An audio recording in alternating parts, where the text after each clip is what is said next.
Bonjour à tous, il y a un truc que je vous ai pas dit dans la vidéo des chiens quand même, c'est qu'on va courir une fois par semaine. Comme vous pouvez le voir là, j'en reviens et c'est pour ça que je pense à vous le dire. Voilà, on fait donc comme on doit pas s'éloigner, on fait des tours et moi c'est un truc que vraiment j'ai du mal à faire. Mais c'est pas grave, je le fais parce que pour mon cœur c'est important.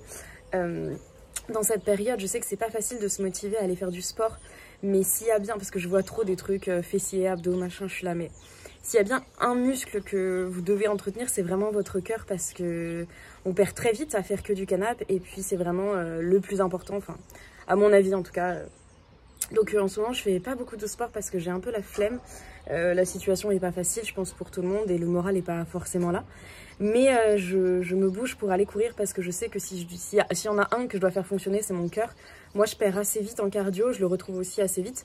Mais comme vous voyez, là, j'en chie fort, mais ça fait du bien. En fait, je le fais parce que ça fait beaucoup de bien aux chiens, parce qu'ils sortent, ils courent, ils se dépensent et tout. Et du coup, ils rentrent à la maison, ils mangent et ils dorment, grosso modo. Moi, je le fais parce que ça me kick my ass, comme on dit, vraiment c'est la course c'est un des sports les plus difficiles pour moi, si ce n'est le plus difficile de tout ce que j'ai essayé.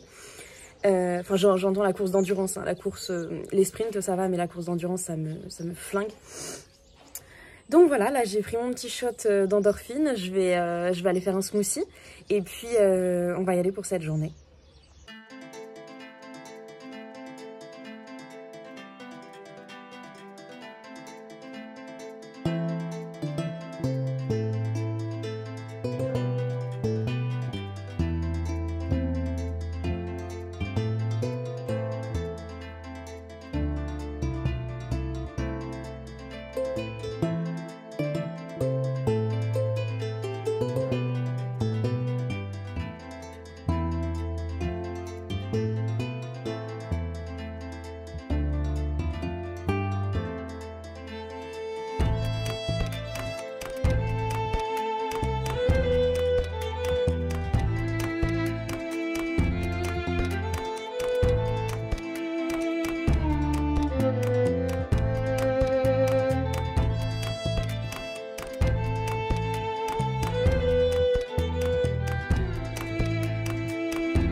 Ok, alors je vous ai montré un petit bout de ma pratique perso, ce que je suis en train de travailler en ce moment.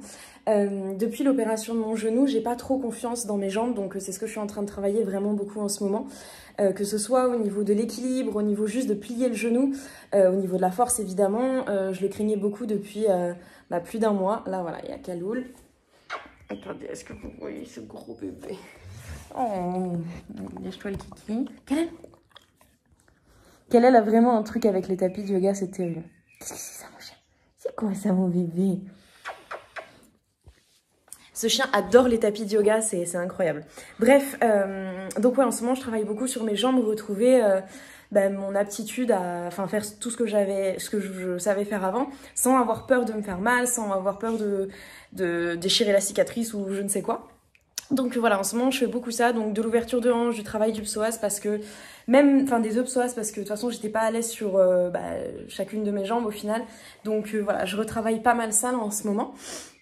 C'est des séances qui me, vous voyez hein, à ma tête, visiblement aujourd'hui je vous gâte pas, mais c'est des séances qui me demandent beaucoup parce que depuis que je me suis fait opérer, je fais pas grand chose, je fais pas grand chose tout court, donc là me remettre dedans ça me fatigue pas mal, mais ça me fait du bien. Je retrouve plaisir à pratiquer avec tout mon corps et je pense qu'on a vraiment de la chance quand on peut le faire. Il y a tellement de gens qui peuvent pas le faire que franchement, il faut en profiter.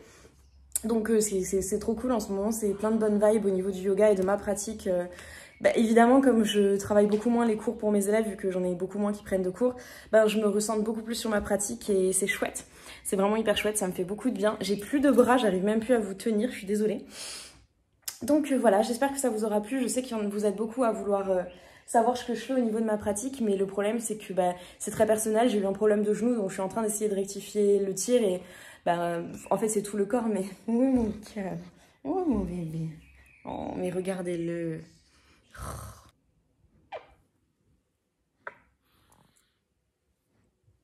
Ok, donc aujourd'hui j'avais envie de discuter avec vous du minimalisme. Je l'ai un petit peu abordé dans un de mes vlogs et j'ai pu en discuter en commentaire avec certains d'entre vous, c'était chouette.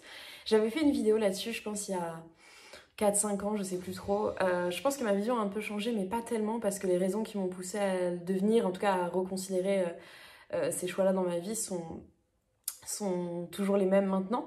Peut-être que maintenant, en fait, le minimalisme, c'est plus étendu à ma vie complète. Au passage, celui que vous avez à côté de moi, là, aujourd'hui, c'est Kalel. Isco est juste là, vous pouvez le voir aussi. Bref, en fait, il y a plusieurs visions du minimalisme, comme dans tous les courants. Et il y a des minimalismes un peu... Enfin, j'aime pas dire le mot extrême, mais c'est un peu ça. Dans le sens où ça va être... pas avoir plus de, je sais pas moi, 10 t-shirts, 20 paires de chaussettes, et encore ça, pour certains, c'est beaucoup.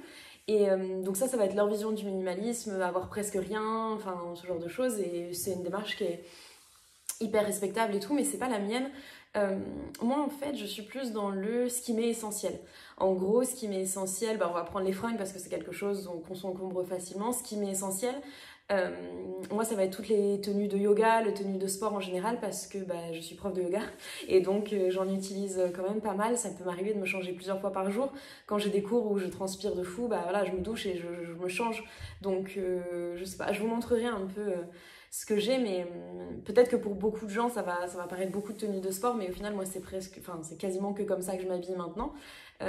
Et à l'inverse, quand je donnais des cours à la fac, j'avais des tenues entre guillemets officielles parce que y a un certain dress code quand on donne des cours.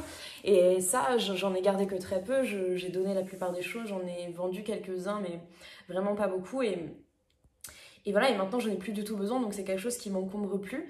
Et maintenant en fait je le mets aussi dans un espèce de lifestyle, c'est-à-dire que je fais pareil, je sais pas moi, avec le temps en fait. Mon temps, j'essaie de faire vraiment des choses qui me sont essentielles, et ça c'est propre à chacun en fait. Ça va être, il y a des personnes à qui j'accorde plus du temps parce que je me rends compte que ça m'apporte rien ou que c'est plutôt toxique pour moi même.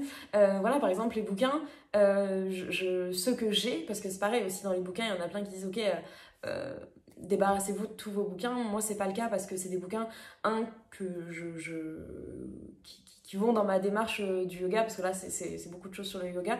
Tous les autres ils sont pas ici. Enfin, en gros ici j'ai les comics, les Tomb Raider et le yoga parce que c'est des choses qui sont importantes pour moi, c'est des choses que je relis souvent, que j'utilise souvent, que je peux prêter. Bon, les Tomb Raider, j'ai du mal à les prêter, hein. Mais les livres sur le yoga, c'est des livres que je valide. Mais par contre, quand il y a un livre que je valide pas, et soit je vais le revendre, soit je vais le donner, soit voilà, mais je le garde pas avec moi si c'est des choses qui ne me parlent pas. En fait, voilà, je pense que la vision du minimalisme, ça doit être quelque chose qui nous est propre, mais c'est vraiment essayer de reconsidérer les choses et de pas s'encombrer. Et c'est pour ça, je pense que je peux vivre dans un appartement. Après, c'est pas du tout une chambre de bonne, hein, mais il est pas hyper grand et tout, mais j'ai que des choses qui me plaisent, j'ai rien qui m'encombre et tout ce qui est ici, c'est des choses qui sont importantes pour moi. Par exemple, vous pouvez, j'ai quand même pas mal de tapis, mais je les utilise tous, franchement, je les utilise tous. Et voilà, il y en a par exemple que j'utilise pas, mais qui sont aussi pour les élèves qui n'ont pas de tapis. Donc voilà, en fait, il y a beaucoup de choses, on pourrait dire, ouais, elle en a beaucoup, mais en fait, c'est des choses qui sont hyper importantes pour moi. Et il n'y a pas de choses qui me procurent pas, par exemple, de la joie quand je l'ai. Enfin voilà, il y a. Dans mes fringues, c'est pareil, il y a que des choses que j'aime porter, dans lesquelles je suis confortable. Avant, je me disais, ouais, mais bon, ça, je sais pas, moi, je vous dis n'importe quoi. Ça me va bien esthétiquement à l'extérieur, c'est quelque chose qui me va bien, qui me met en valeur, mais dans lequel moi je me sens pas bien. Et tout ça, ça fait bien longtemps que j'ai plus tout ça.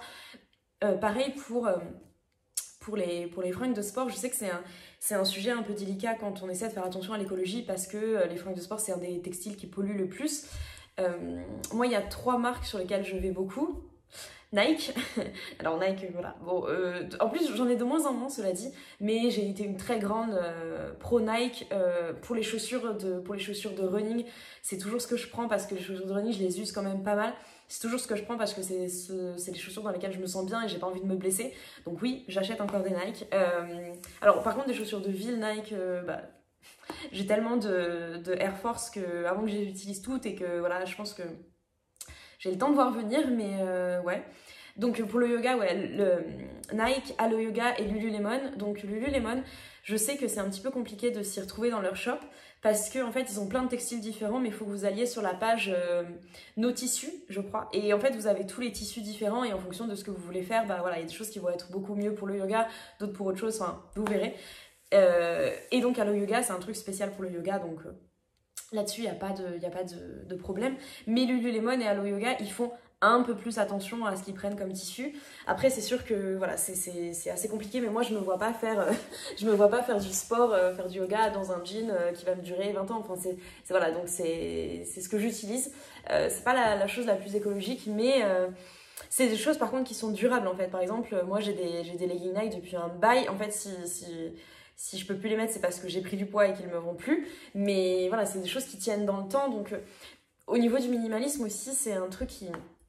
Je préfère mettre beaucoup d'argent dans un truc qui va me durer et un truc où ça va pas m'emmerder, du genre, je sais pas, bah, par exemple, les Lululemon, ils me durent depuis super longtemps, ils sont en super bonne qualité, c'est pas des trucs transparents. Je sais que sur mes photos Insta où je suis habillée tout en blanc, le bas c'est un Lululemon et on voit rien à travers. Enfin, bon, il y en a pour qui c'est pas du tout important, mais pour moi je supporte pas qu'on voit mon cul.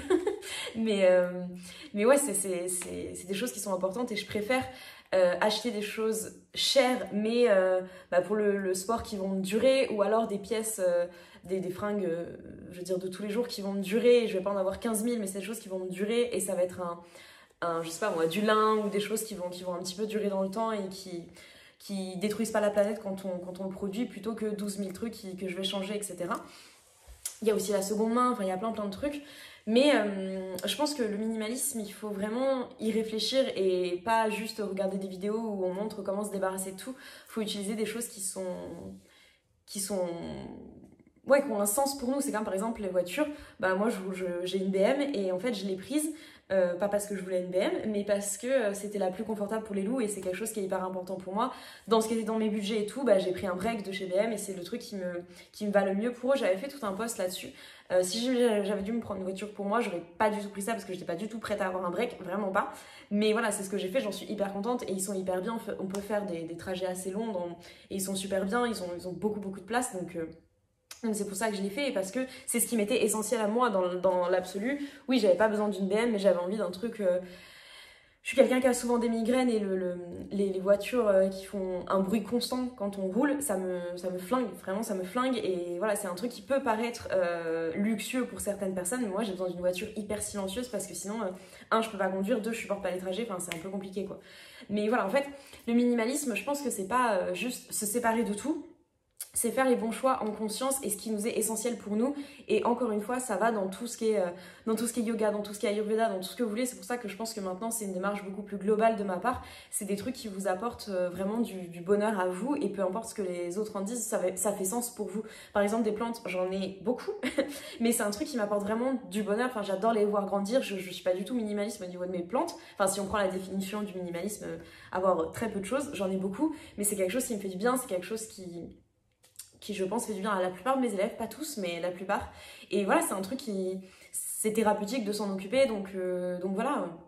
En fait je pense que vous avez capté l'idée de ma vision du minimalisme. Je sais pas, on peut en discuter ensemble dans les commentaires, etc., mais je pense que c'est... Enfin, évidemment que c'est une vision que je trouve intelligente puisque c'est la mienne. Sinon, je me dirais pas, putain, c'est complètement con ce que tu fais. Mais ouais, je pense qu'il faut faire attention parce que dans ces périodes-là de confinement, etc., on a tendance à se dire... voilà, faut revenir à l'essentiel et tout, machin et tout. Et bien sûr, clairement. Mais je pense pas que se séparer de tout et oh, ce visco là. Petit cœur. Se séparer de tout et juste se dire bon bah c'est bon, j'ai plus besoin de rien. Faut aussi garder la notion de plaisir, il faut aussi trouver ce chemin qui nous dit ok, ça c'est moi, c'est des choses qui me font plaisir à moi, et pas s'encombrer de tout ce qui ne nous fait pas du bien. Ici il y a mes shorts et mes combis de yoga, là il y a tous mes leggings de course et de yoga, donc voilà, ça fait quand même pas mal, mais bon, comme je vous ai dit, je me change plusieurs fois par jour. Là j'ai mes hauts, pareil, course et yoga. Ici j'ai mes pulls, mais ça c'est tous mes pulls, donc c'est à dire en fait j'ai un pull et des sweats. Et puis là, j'ai tout ce qui est brassière. J'étais en train de checker mes messages et j'ai vu quelqu'un qui m'a demandé encore une fois de faire ma routine ayurvédique. Donc je vous l'ai déjà dit, de nuit ça va être compliqué, vaut mieux que ce soit de jour. Et j'espérais le faire un BNB, mais je pense que ça va être pas pour tout de suite. Mais on verra, peut-être que je le ferai. Mais par contre, ce que je peux vous montrer, c'est Kapalabhati ou Dhyana Bandha, c'est des exercices respiratoires au niveau du ventre que les yogis font normalement tous les matins. Ça, je peux vous montrer parce que je peux le faire à n'importe quel moment tant que j'ai pas mangé. Mais ouais, je pense que je vous montrerai ça bientôt. Et puis voilà, j'espère que ça vous a plu. Dites-moi un peu ce que c'est votre vision, vous, du minimalisme, comment vous l'envisagez. Est-ce que vous êtes passé d'un extrême à l'autre? Voilà, comment vous voyez tout ça. Et puis je vous dis à très bientôt.